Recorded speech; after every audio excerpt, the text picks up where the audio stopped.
Hello, I'm Paul Pirello, and welcome to the Philly Factor. Today, it is a trip down memory lane as we take a look at a classic television show that starred one of Philadelphia's finest actors, Jack Klugman. James Rosin, no stranger to our program. He appeared earlier on our show talking about one of his other books, Philly Pop, Rock, and Rhythm and Blues. Jim joins us today to talk about Quincy, the television series, which ran on television from 1976 to 1983. And Jim, I want to welcome you back to the Philly Factor. Well, it's nice to come back. Thank you for having me. It's always a pleasure to have you. And what a book you have written, Quincy, the television series, Quincy M.E., which of course stood for Medical Examiner. Yeah. Quincy, the television series. It's a book that pretty much documents all of the episodes starring Jack Klugman. And this is just one of the many books that you've written. So I guess my first question is, when you think of Quincy, you think of Jack Klugman. What was it like to work with Jack Klugman? Jack was a consummate professional. He was a very intense man. He had a very strong work ethic. At the same time, off camera, he was a very, excuse me, a very down-to-earth, unassuming person. Mm-hmm. He was a guy from South Philadelphia. But he had a lot of artistic integrity, and he never believed in selling his audience short. Mm-hmm. And because of that philosophy, he experienced a lot of battles with the studio, with the network, in doing the kind of shows that he wanted to do on Quincy. And, to his testament, as a testament to him, I should say, the show was on the air for 8 seasons. Yeah, which is pretty remarkable because today in television, you're lucky if you last 13 weeks. That's right. So the fact that he was on for 8 seasons said a lot about him, and it really said about and it was an Emmy award-winning show. It said a lot about him as the actor, you as the writer of some of the episodes, but it really said a lot about the network and how everybody really got behind the project. Yeah, listen, at one point, the head of the network, who was Fred Silverman at the time, he made some kind of remarks, and Jack said publicly, he says, if you don't like what I'm doing, take me off the air. Mm-hmm. He challenged him. And so he didn't take any stuff. I'm trying to think of a phrase from the Longfellow poem, Psalm of Life, that really stayed with me for a long time, because I really attribute that to what I learned from working on the show on Jack, and it was something like, not enjoyment and not sorrow is our destined end or way, but to act in each tomorrow finds us further than today. And I think that really means something to me, because Jack, he worked very hard, and he would always say to me, we're going to rewrite this, we're going to redo this, and right up until the point where we may shoot it. Mm-hmm. And then after we shoot it, we may say, well, boy, we could have done this, we could have done that, but we did the mm-hmm. best we could do, because the name of the game in television is working fast, mm-hmm. doing the best you can. But, you have, at that time, we did Quincy in 6 days, mm-hmm. 60-page script, 9, 10 pages a day, 5 days a week, it was a grind. Sure. You were there from the very beginning. I mean, you were there working on this show from the very beginning. As I mentioned, you wrote some of the episodes. Yes. You actually starred in some of the episodes, starred along with Klugman. You performed in the episodes. And the thing that's remarkable is that Jack Klugman perhaps could have really done anything coming off the successful run of The Odd Couple. He goes in a dramatically different avenue, if you will. I mean, The Odd Couple was very, very successful. It was a comedy. Now he goes completely 360 in terms of the character he played on The Odd Couple. He's doing a dramatic role. When he finished Odd Couple, he told his agents, he said, no more sitcoms, because he felt that he couldn't top what he and Tony Randall did on The Odd Couple. Mm-hmm. So he took a year off. And I remember at the Huntington Hartford in L.A., going to see him do an Arthur Miller play, and he had toured around the country with it, and he really loved doing theater. Mm-hmm. And I think he did one TV movie with James Franciscus and Elizabeth Ashley, called One of My Wives is Missing, where he played a sheriff in a small town. It was actually a pilot for a series that didn't sell. Aaron Spelling was the executive producer.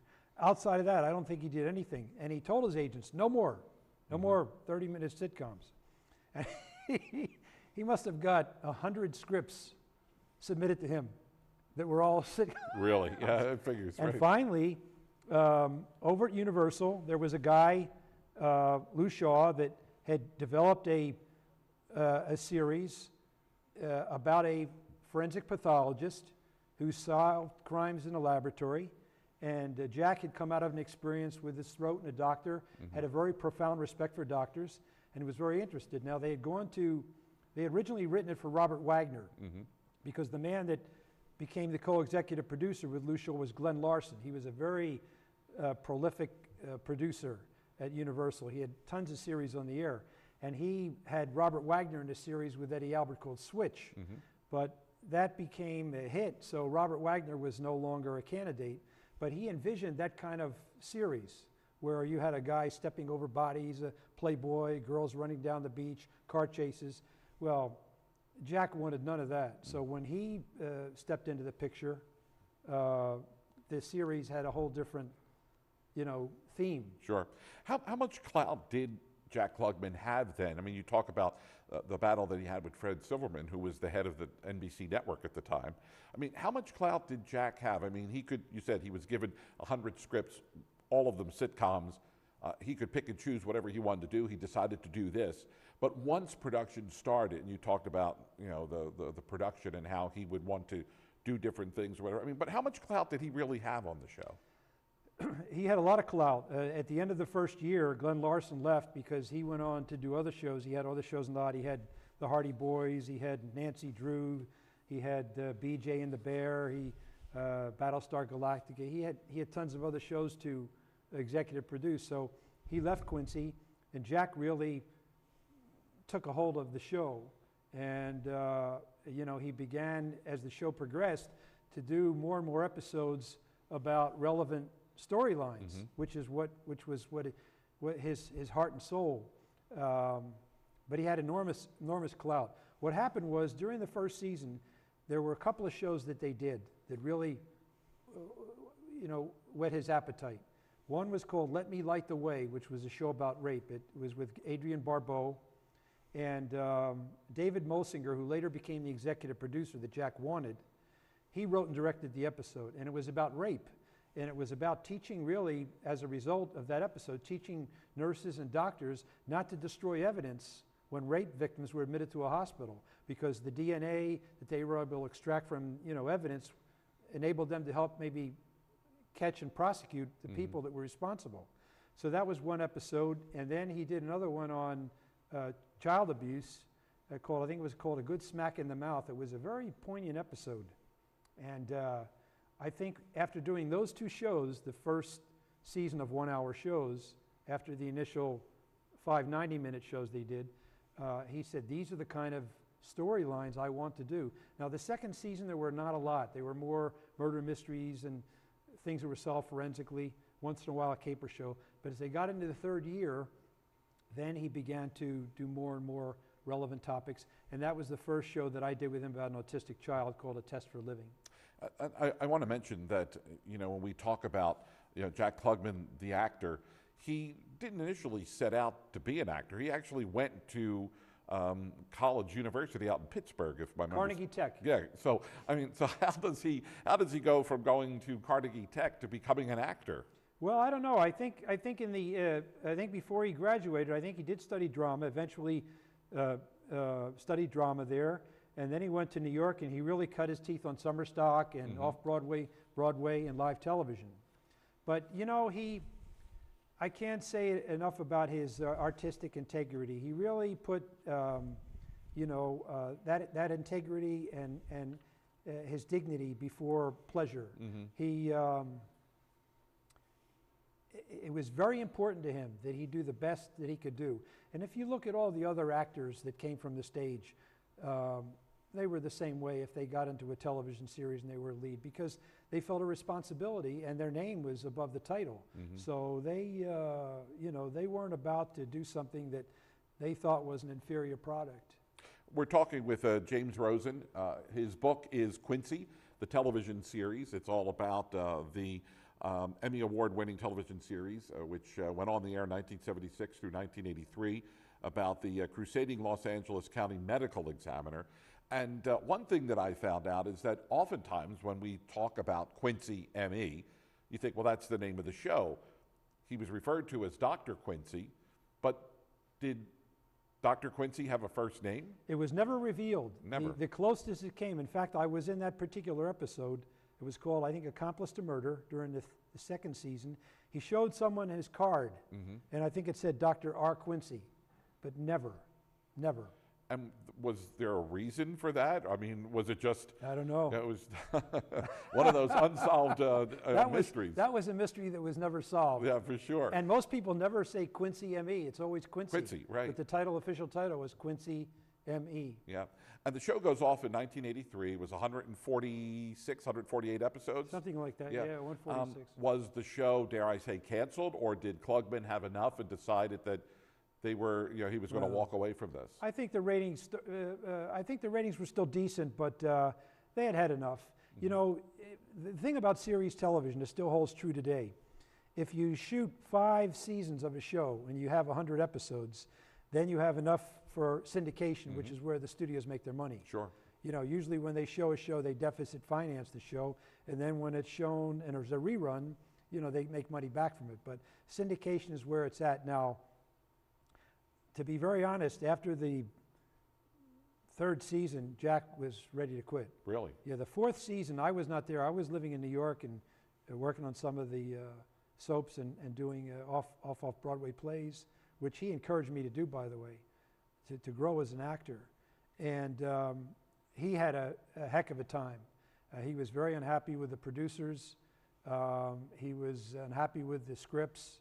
And see, then it was different. Nowadays, you have on television series, you have a staff of writers who are hyphens. They're writer-producers. A lot of your executive producers are also writing scripts, and they have story conferences, and you know, 6 or 8 producers, executive producers, write the majority of the scripts. Back in the 70s and early 80s, you may have had a staff of 2 or 3 people, a story editor or an executive script consultant or a producer, executive producer that wrote a script here or there, but their job was to rewrite the scripts that came in from freelance writers. I see. So they may have written maybe half the season, but you know, 40 to 60% of the scripts that came in were from freelance people. So it was very, very, you know, difficult. It was a task to come up with a 60-minute show every week for 22 weeks. Right. You know, and you had to, it went from a story idea to a treatment to an outline to a teleplay, and along the way you had to have studio approval, you had to have network approval, you had to have Jack's approval.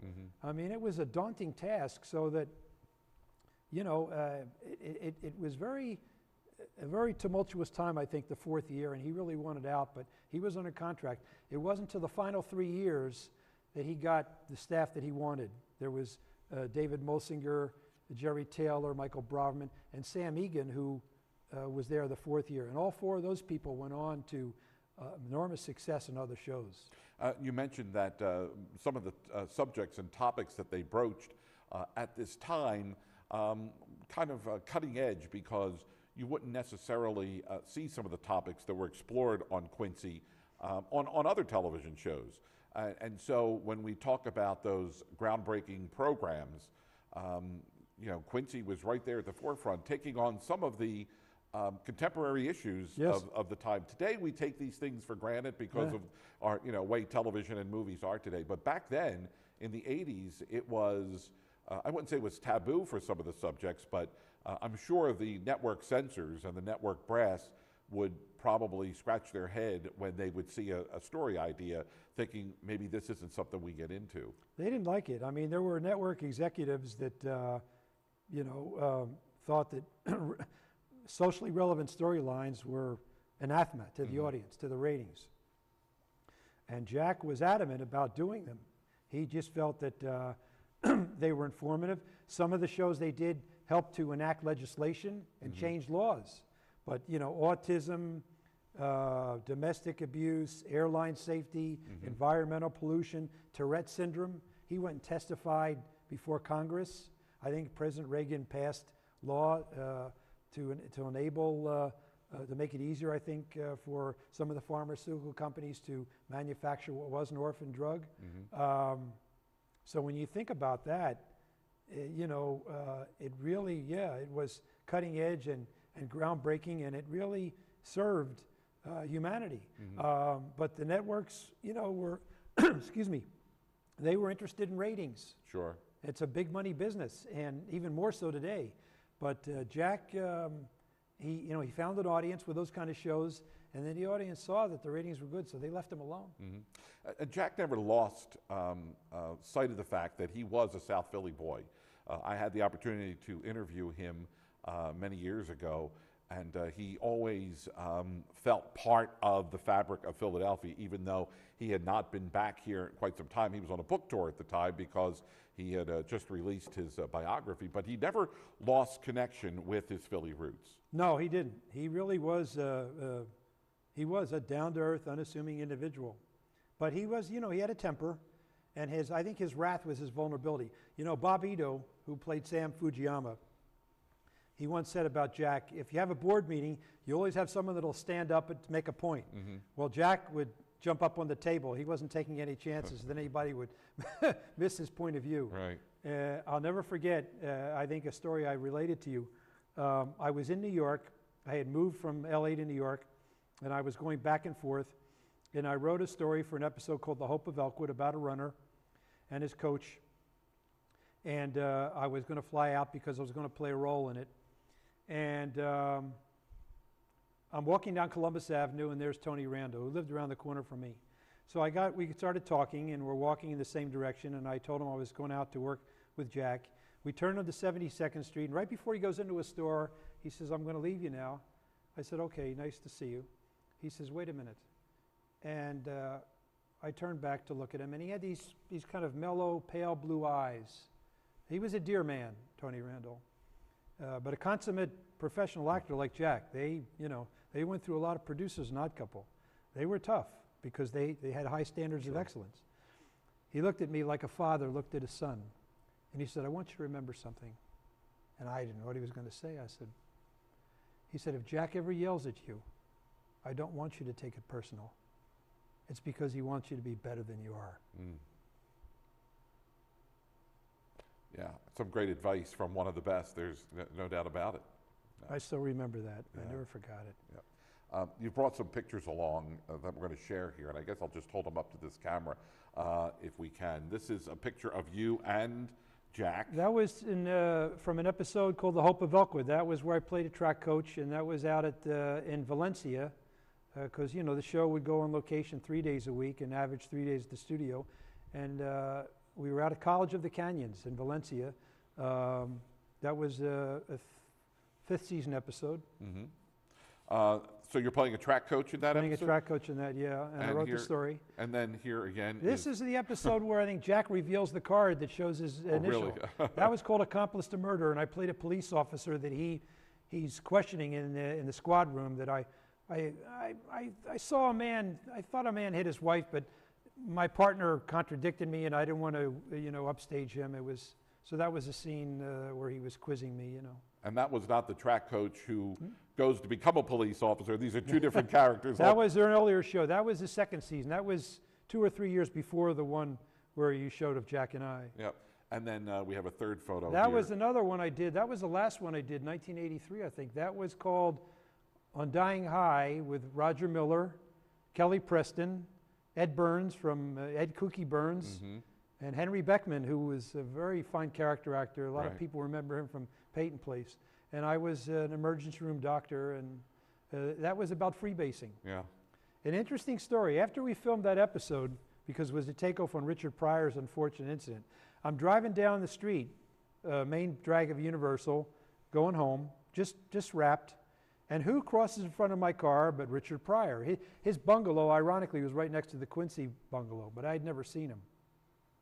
And he looks at me as he crosses in front of my car, and I just finished the show about freebasing, tending to Roger Miller, who freebased on stage. It was very dramatic. We had a stuntman catch him on fire, and Jack was at the club that night and jumps on stage and puts him out. So I see Richard Pryor. Naturally, I go like this. I went, because he had recovered. And he turned away from me. I thought he was going to just blow me off, and he went like this. Yes. Yeah, amazing. Yeah. When you would get into episodes like this, that dealt with controversial material or dealt with just because Quincy was a medical examiner, I mean, how much research, how much homework do you, the writer, do the actors have to do to make sure that they get it right, that they use the correct terminology, the correct names, and that the writers are writing the right storyline, that if this happens and this person takes this, this is what's going to happen? I mean, how much work that goes into it, Jim? Well, a lot of work, you know. You have to do your homework. You have to do your research, because you can't be inaccurate, especially when you're doing a medical show. Mm-hmm. And what we had on Quincy was the late Victor Rosin was a forensic pathologist, and he would proofread the script mm-hmm. and make sure everything was according to Hoyle. And then Mark Taylor, who played in several years, he played Mark, a lab assistant. He was in charge of the lab technical information. So you had two different people proofing the script. And then, of course, you know, in Jack's mind, it was, and the producer's mind, it was not a show about forensics. Mm-hmm. It was a show about people and circumstances. But the forensic element was very important, and you had to get that right. Yeah. I was lucky because, you know, when I moved to New York, I was writing the show about the runner, and Jack said, well, then it has to be something that I missed the first time, or it's hard to find in mm-hmm. this episode. Mm-hmm. And finally he discovers what causes the death of this runner at the end of the show. So luckily there was the deputy, the former deputy medical examiner of New York was retired and living in Brooklyn Heights. And I would go out to see him, and we would sit on the veranda out there overlooking the lower end of Manhattan, and he would give me all this information. I had my tape recorder, mm-hmm. and it was great. And that's one particular example of how I was able to get all the technical information that I needed. We mentioned that the show was nominated and actually won a number of Emmys. I just want to give our audience a rundown of what they could expect in the book. It's really a who's who of every episode for every season that Quincy was on the air. And there's also a section in here where you know, you get into the series, you get into each particular season 1 right on through season 8, and you have your top 30 episodes. Now, we said there were about 146, 148 episodes. I'm not going to ask you to name all 30, but there have got to be those standout episodes over the course of 148 episodes that stand out. So what were some of the more memorable episodes for you? I think the rape show, Let Me Light the Way. I think A Good Smack in the Mouth, which I mentioned. I think the show about airplane safety was mm-hmm. a very ambitious show. Because they had to have an airplane wreck in the water and show saving the people before they died of hypothermia. Scream to the Skies, that was called. Michael Braverman wrote that show. He was one of the producers. The show on Tourette syndrome was memorable. Seldom Silent. Never Heard. Mm-hmm. They did a sequel to that. I'm blanking now on other shows, but you know, the shows that were dramatic. There was a show about a gun. Mm-hmm. I can't think of the name of it, where the gun was transferred to different people, sure. and the consequences of what happened to these different people coming into the possession of a gun. That was a very dramatic show. And yet some of these shows that you mentioned are still issues that we are confronted with today in society, even though they were addressed 20, 30 years ago. Yeah. He may have been on the vanguard of what was going on in the late 70s, you know, early 80s, mm-hmm. but yeah, those things are still topical. And listen, you know what the name of the game is, Paul? If you can do a series and you can entertain the people but enlighten them, sure, then you really hit the ball out of the ballpark. Absolutely. And Jack was able to do that. I think 6 or 7 episodes out of 22 because, again, you know, it was daunting to come up with an hour show every week for 22 weeks. In the minute that we have left here, let me ask you, in you know, the grand scheme of things, you know, Quincy was a series that ran on NBC. It is part of the fabric of television. What makes this this show stand out as one of the highlights of this business of television? Well, I think basically what we talked about, the fact that they were able to tackle so many socially relevant storylines, and in fact that because of autism, there were doctors that began to look at it in a different way and not warehouse certain people that they felt maybe were mentally challenged and not autistic. There was legislation passed because of one episode on elderly parent abuse. There was the Tourette syndrome factor I mentioned.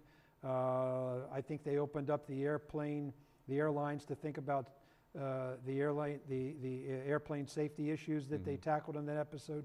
So that, I think, would be a very important legacy of Quincy, aside from this crusading medical examiner pounding his fist, but you know, and some of the clever whodunits that he was able to help enact some legislation and change the way some people think about things. And that's what makes for great television. I want to thank Jim Rosin for being with us again here on our program. Again, the name of the program is Quincy M.E., the television series. You can get the book online. It's available through Bear Manor Media, which is the publisher. Again, it's Quincy Medical Examiner, Quincy M.E., the television series. And I want to thank you, Jim, for being with us here on the program. Thank you for having me. It's always a pleasure. Until the next time, thanks so much for watching The Philly Factor. I'm Paul Pirillo.